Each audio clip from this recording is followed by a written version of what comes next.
ညတကောင်ရောအချိန်နတ်သားတယောက်မြတ်စွာဘုရားစီရောက်လာပြီးဒီမေးကုန်မေးတာနိတိညညကိုလှုပ်ထားတဲ့ကုသိုလ်ကောင်းမှုတွေရဲ့အရှိန်ဝါတွေကုသိုလ်တွေထာဝရတိုးတက်နေတယ်ဆိုတာဘယ်လိုပုဂ္ဂိုလ်မျိုးတွေရဲ့ကုသိုလ်ကောင်းမှုကထာဝရတိုးတက်နေတယ်လဲဒီမေးခွန်းလေးကိုသူသိချင်လောကလူတွေဟာစိစိမ်ဥစ္စာတိုးပွားနေတယ်ဆိုจิตတတ်တယ်နော်နတ်တွေကစိစိမ်ဥစ္စာတိုးတာကိုမမေးပဲနဲ့ကုသိုလ်တိုးတာဘာကြောင့်မေးသူတို့ရဲ့ဘဝဟာကုသိုလ်ကံကိုမှီပြီးတော့အသက်ရှင်ရတော့ကုသိုလ်တရားတွေသူတို့ရင်ထဲမှာနေစဉ်တိုးနေတယ်ဆိုသူတို့ဟာအလွန်จิตတတ်ချက်ကောင်းကုသိုလ်တိုးခြင်းသည်သူတို့အတွက်ချမ်းသာဒုက္ခတိုးခြင်းပဲဖြစ်တယ်ဒါကြောင့်ဒီမေးခွန်းမေးတယ်လို့ပြောလူတွေကဖန်ကိုပတ်စံအပ်တဲ့အခါကျတော့နေတိုင်းတိုးတာလတိုးတာနေစဉ်တိုးတာနဲ့တနာရီတစ်ခါတိုးနေပို့ကြိုက်10မိနစ်တစ်ခါတိုးနေပို့ကြိုက်ကြမှာပဲကိုယ်ရင်ထဲနှလုံးထဲမှာတမိုးကြီးမားတဲ့ကုသိုလ်တရားတွေဟာနေ့နေ့ညညထာဝရကုသိုလ်ကောင်းမှုတွေတိုးနေတဲ့ကုသိုလ်မျိုးဘယ်ပုဂ္ဂိုလ်ရဲ့ကုသိုလ်မျိုးထာဝရတိုးနေတဲ့ကုသိုလ်မျိုးဖြစ်ပါသလဲဆိုဒီမေးခွန်းမေးတာနော်အဲ့ဒီမှာသူ့ရဲ့မေးခွန်းကိုမြတ်စွာဘုရားဖြေတာကတော့ရှင်းရှင်းလေးတိုးတယ်ဆိုတာနဲ့ပတ်သက်ပြီးတော့ထာဝရကုသိုလ်တွေကိုမြတ်စွာဘုရားထုတ်ပြပြီးဟောတယ်ကုသိုလ်ဆိုတာမျိုးမျိုးရှိကြတယ်တဲ့ကုသိုလ်6မျိုးကိုဒီမှာရှင်းပြီးတော့ဟောတယ်နော်ကုသိုလ်တွေစင်ပွားတိုးတက်လာတဲ့ကုသိုလ်6မျိုးကဘာတွေလဲဆိုနံပါတ်1ကအာရမရောပါအယံသစ်ပင်တွေကိုစိုက်ပျိုးပြီးအများအကျိုးကိုပြုတဲ့ပုဂ္ဂိုလ်ဒီတော့မှသစ်ပင်ခုတ်တဲ့လူမပါဘူးနော်သစ်ပင်စိုက်တဲ့အယံဥယျာဉ်တွေကိုစိုက်ပျိုးပြီးအများကိုအကျိုးပြုပြီးကဘာမြေကြီးဥပေါ်မှာအရေးအာဝါဒတွေနဲ့အကျိုးပြုတဲ့ပုဂ္ဂိုလ်မျိုးတွေခုခေတ်ဆိုရင်ခြံလုပ်ငန်းလို့ဟာမျိုးပေါ့နော်ခြံသစ်ပင်စိုက်တယ်ဥယျာဉ်စိုက်တယ်ဥယျာဉ်တွေစိုက်ပျိုးတဲ့ပုဂ္ဂိုလ်တွေတဲ့အဲ့ဒီပုဂ္ဂိုလ်တွေမှာကုသိုလ်တရားနေရောညပါတိုးတက်နေတယ်။ဘာကြောင့်လို့ဆိုရင်သူကုသိုလ်ကထာဝရကုသိုလ်နေတတိယရင်နေတိုးမှာပဲညတတိယညတိုးဥယျာဉ်စိုက်ပျိုးလိုက်တဲ့ဖြင့်ထိုဥယျာဉ်ကိုမှီပြီးတော့ပထမဆုံးဘသူတွေအကျိုးရတော့ဆိုငှက်ကလေးတွေဒေါ်တရိษံတွေဟာဥယျာဉ်တွေကိုမှီပြုပြီးတော့စားစရာတွေပြပြဝါရအဲ့လိုသစ်ပင်စိုက်ပေးထားတဲ့အခါမှာငှက်ကလေးတွေဟာတိရိတ်ခိုးပြီးတော့သစ်ပင်မှာရှိတဲ့အသီးလေးတွေစားပြီးဘလောက်စိတ်ချမ်းသာကြကောင်းသူတို့ဘဝဟာလုံခြုံသွားတောရိပ်တောင်ရိပ်ဆိုတာဟာလောကကြီးကိုအေးချမ်းစေတဲ့တရားတွေဖြစ်ရုံများမကတောတောင်ရဲ့တဘာဝတောတောင်ကိုအမိပြုပြီးတော့သူတော်ကောင်းတွေဟာနေကြထိုင်ကြတာဖြစ်သောကြောင့်တောတောင်တွေပျောက်ကွယ်သွားခြင်းအပြင်သူတော်ကောင်းတွေစိတ်ဆင်းရဲစရာဖြစ်တယ်သူတော်ကောင်းတွေရဲ့ရှုထောင့်ကကြည့်လိုက်မယ်ဆိုရင်သူတော်ကောင်းတွေထဲမှာထူးခြားဆုံးသူတော်ကောင်းကမြတ်စွာဘုရားမြတ်စွာဘုရားဘဝဟာတောနဲ့အမတမဆက်ဆက်ဖွားတော်မူတဲ့အခါမှာလည်းတစ်ပင်အောင်မှာဖွားတယ်လောမဏီအင်းကြီးမအောင်မှာဖွားမွေးဖွားပြီးတော့လေတရားချစ်မှုနန်းတော်ကထွက်ခွာသွားပြီး29နှစ်အရွယ်တောထွက်ပြီး6နှစ်တရားကျင့်တော့လေတောထဲမှာပဲကျင့်တစ်ပင်အောင်မှာပဲကျင့်ဘုရားဖြစ်တော့ကောမဟာဗောဓိပင်အောင်ဘုရားဖြစ်တယ်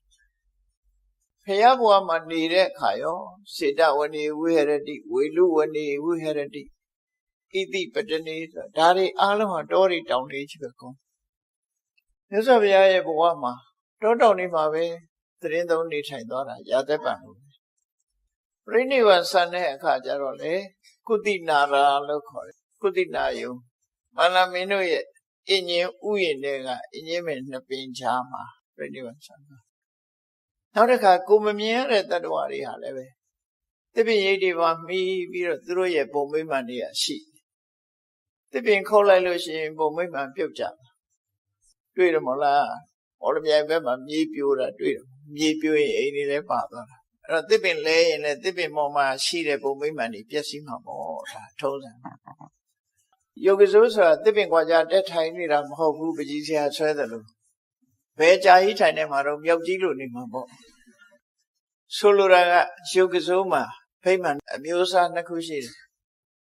သစ်ပင်ရဲ့တစ်ခက်ပေါ်မှာတီးနေတဲ့ဖိမှန်မျိုးတစ်ခု တစ်ပင်ဆိုတဲ့ပင်စီပေါ်မှာတီးနေတဲ့ဗိမာန်တစ်ခုနှစ်ခုရှိတယ်အဲ့ဒါကြတော့တစ်ကိုင်းခုတ်လိုက်တာနဲ့တစ်ကိုင်းကုံသွားရင်သူ့ဗိမာန်ပျက်စီးသွားတယ်ဒါကြောင့်မို့ဗမာတွေကနတ်နေကိုင်းချန်တယ်ဆိုတာအဲ့ဒီအဓိပ္ပာယ်ကိုပြောတယ်တစ်ကိုင်းကုံအောင်မခုတ်ဘူးတစ်ကိုင်းကုံလို့ရှိရင်သူတို့ဗိမာန်ရပ်တည်နိုင်စွာမရှိတော့ရုက္ခထဗိမာန်ဆိုတာကြတော့တစ်ပင်ကြီးလဲလိုက်လို့တစ်ငုတ်တူရှိနေသေးတော့သူ့ဘုံဗိမာန်မပြတ်သေးဘူးအမြစ်ပါတူးပြစ်မှသူ့တဲ့ဘုံဗိမာန်ပြတ်တယ်ဒါမို့ယောဂဇောနှမျိုးတစ်ခက်တွေကုံအောင်ခုတ်ရင်ယောဂဇောစိတ်ဆိုးတယ်သူ့ဘုံဗိမာန်တွေပျက်စီးတယ်တချို့ယောဂဇောစိတ်မဆိုးဘူးဘာကြောင့်လို့ဆိုရင်တစ်ပင်ရှိနေသေးရင်သူနေလို့ရနေသေးတယ်တစ်ငုတ်တူရှိတယ်နေလို့ရနေသေးတယ်သူ့ဗိမာန်မပြတ်ဘူးအဲ့တော့ကိုမမြင်ရမယ့်တရားတွေဟာလည်းပဲအရာဥယျာဉ်စိုက်ပျိုးပြီးတော့ထားခြင်းအဖြစ်တရားတွေပေါ်မှာအများကြီးကျိုးပြုသွားဒါကြောင့်ဒီထာဝရကုသိုလ်မျိုးဟာနေတတိယရဲ့နေညတတိယရဲ့ညကုသိုလ်တွေတိုးတယ်အိပ်ပျော်နေရင်လည်းကုသိုလ်တိုးသလားလို့တော့ဒီလိုတော့မဟုတ်ဘူးလူကခေါ်နေနေပြီးကုသိုလ်တွေတိုးနေတာတော့မဖြစ်ဘူးအဲ့ဒါအိပ်ပျော်နေရင်တော့ပဲကုသိုလ်ရမယ်ဆိုလိုတာကနေတတိယရင်နေကုသိုလ်ရမယ်ညတတိယရင်ညကိုတိုးမယ်ကုသိုလ်တိုးတာဘယ်ချိန်တိုးတာတော့တတိယရင်ဝမ်းသာရင်ကုသိုလ်တိုးတယ်အဲ့တော့ခဏခဏတတိယကိုလောက်တာဒီလိုဆိုနောက်တစ်ခုကဝဏရောပသစ်ပင်ဆိုင်တယ်သစ်ပင်ဆိုင်တဲ့ကုသိုလ်ဟာလည်းပဲထာဝရကုသိုလ်မျိုးဖြစ်တယ်သစ်ပင်ဖြစ်လာလို့ရှိရင်သစ်ပင်ကောင်းငှက်တစ်တောင်းခိုးဆိုတာမျိုး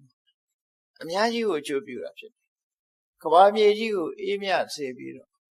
သရဝတွေကိုအာဟာရနဲ့ပံ့ပိုးထောက်ပံ့ပေးရရောက်တယ်ပေါ့သစ်ပင်ကိုမှီပြီးတော့စားတော့ကြတဲ့သရဝတွေအများကြီးဟာသစ်ပင်စိုက်ပေးလိုက်တဲ့ပုဂ္ဂိုလ်ရဲ့ထောက်ပံ့မှုကြောင့်သူဟာရှင်သန်နိုင်သွားကြတယ်ပေါ့အယံစိုက်ပျိုးတဲ့ပုဂ္ဂိုလ်ရဲ့သစ်ပင်စိုက်ပျိုးတဲ့ပုဂ္ဂိုလ်ရဲ့နောက်တစ်ခုကယေဇနာတိတုကာရကဟိုဘက်ဒီဘက်ချောင်းချနေတယ်ဟိုဘက်ဒီဘက်သွားဖို့လွယ်ကူအောင်တရားခင်းပေးသို့မဟုတ်ရေတော့မရှိဘူး6ကဘာရှိနေအဲ6ကဘာနှစ်ခုကိုပေါင်းပြီးတော့ဂုတ်ထိတ်တရားလို့ပေါ့ဟိုဘက်ကူလို့ရတယ်ဟာအဲ့လိုတရားမျိုးပေါင်းကူးတာတွေလုပ်ပြီးတော့လှူတယ်နောက်ကားသွားလို့မရအောင်ဂျိုက်ဖြစ်နေတယ်အဲ့နေရာမှာတရားခင်းပေးတယ်ဆိုလိုတာကတော့ဟိုဘက်ဒီဘက်သွားလို့လာလို့ကုသန်းလို့လွယ်ကူအောင်တရားခင်းပေးတဲ့ကုသိုလ်တေတုကာရကလို့ခေါ်တယ်တရားခင်းပေးတဲ့လူတွေဟာဟိုဘက်နဲ့ဒီဘက်ဆက်သွယ်ရေးကိုချမ်းသာလွယ်ကူစွာသွားနိုင်အောင်စီမံပေးတာဖြစ်သောကြောင့်အလွယ်တကူဟိုဘက်ဒီဘက်သွားနိုင်ကြသည့်အတွက်ကြောင့်သူ့အတွက်ကလည်းပဲဒီတရားဟာအများကိုအကျိုးပြုတဲ့အရာဖြစ်သည့်အတွက်ကြောင့်တွေးမိတိုင်းဝမ်းသာစရာဖြစ်တယ်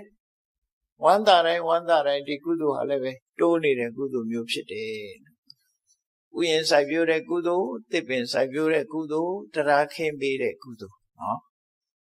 နောက်တစ်ခုကဘာလို့ဆိုပပ္ပင်္စဥဒ္ဒပါဏိ္စရေတရံတိဥပတ္တယ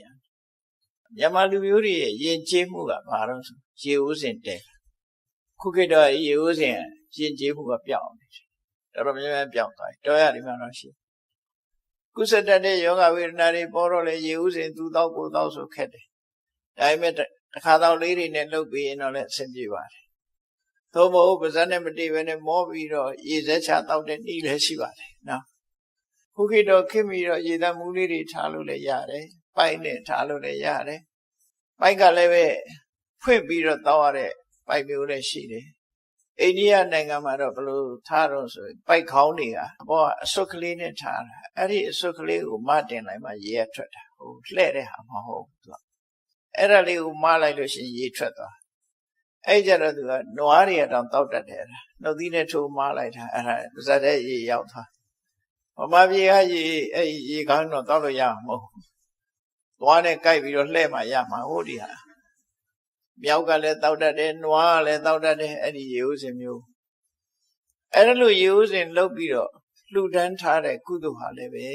ထာဝရကုသိုလ်ဖြစ်သည့်အတွက်ကြောင့်လူတို့အကျိုးပြုတဲ့ကုသိုလ်ဆိုလိုတာခရီးသွားလာတဲ့ပုဂ္ဂိုလ်တွေရေဆာငမ်းမွတ်နေတဲ့နေရာမျိုးတွေမှာသွားလာတဲ့ပုဂ္ဂိုလ်တွေပန်းပြေဖို့အောက်ရေကိုတီထားပေးချက်ကုသိုလ်ဟာ သွားလာတဲ့လူတွေကိုပန်းပြေးပြီးတော့ဆင်ပြေစေတဲ့ကုသိုလ်မျိုးဖြစ်သည့်အတွက်ကြောင့်အများကိုအကျိုးပြုတဲ့ပရဟိတလုပ်ငန်းတစ်ခုဖြစ်လို့စိတ်ချမ်းသာကြကောင်းတဲ့ကုသိုလ်ပဲဘယ်သူရဲ့လို့သတ်မှတ်တာမဟုတ်ဘူးဒီလမ်းကျောကသွားတဲ့ပုဂ္ဂိုလ်တွေမှတည်းဗျဆာလောင်မွတ်သိမ့်လို့ရှင်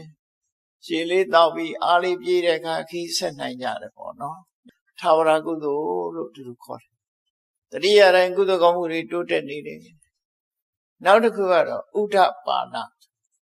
ရေတွေသူလောင်ထားတဲ့တွင်းရေတွင်းရေကန်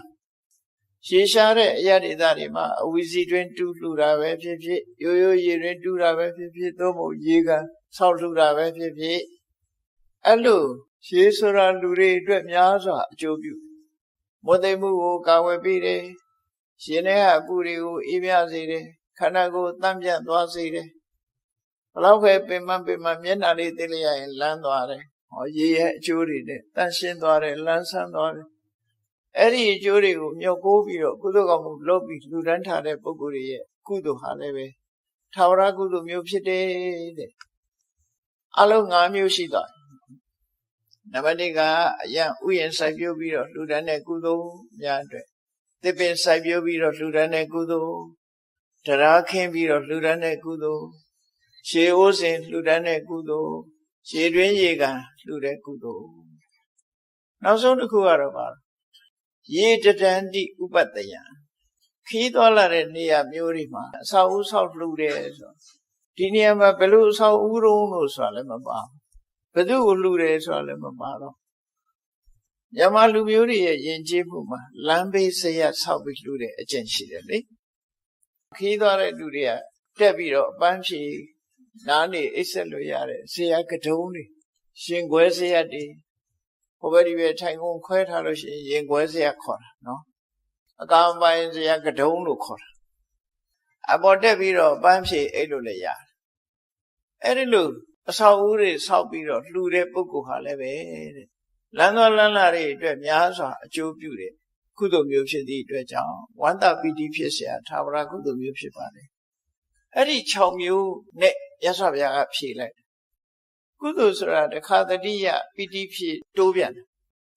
ထာဝရဆိုတာရွေးရှားလို့မရတဲ့ထာဝရကုသိုလ်တွေတဏှာထဲမှာတည်မြဲအောင်ထားနိုင်တဲ့ကုသိုလ်မျိုးတွေပဲအဲ့ဒီထာဝရကုသိုလ်မျိုးတွေကိုပြုလုပ်တဲ့ပုဂ္ဂိုလ်တွေမှာတဲ့နေနေညညတတိယတိုင်းပီတိတွေဖြည့်ပြီးတော့ကုသိုလ်တွေတိုးတယ်လို့ဒီနတ်သားကိုမြတ်စွာဘုရားဒီလိုရှင်းပြီးဟောလိုက်တာဖြစ်